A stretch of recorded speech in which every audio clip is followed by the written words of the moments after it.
October 17 ஜெபமாலை மாதா வணக்க மாதம். 17ஆம் நாள் ஜெபம்.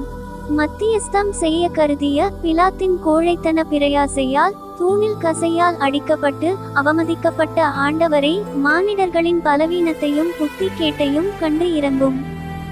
சாந்த சுரூபியான இயேசுவே எங்களை பொறுமையுள்ளவர்களாய் ஆக்கியருளும்.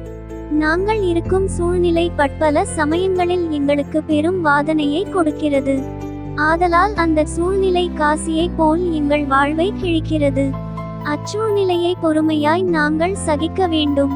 எங்கள் பலவீனத்தாலும் அக்கிரமத்தாலும் அறியாமையாலும் நாங்களே எங்களுக்கு தானே பல இன்னல்களை விளைவித்துக் கொள்ளுகிறோம். எங்கள் பலவீனமும் அறியாமையும் பின்னிய சவுக்கு எங்களுக்கு வருவிக்கும் வாதனையையும் துன்பங்களையும் முறையீடின்றி கௌரவத்தோடும் அவைகள் எங்களுக்கு உரியவை என்ற எண்ணத்தினால் உதிக்கும் தாழ்ச்சியோடும் உமது அரச சித்தத்திற்கு அமைந்த அவைகளை ஏற்றுக்கொள்ள கிருபை செய்யும் இயேசுவே.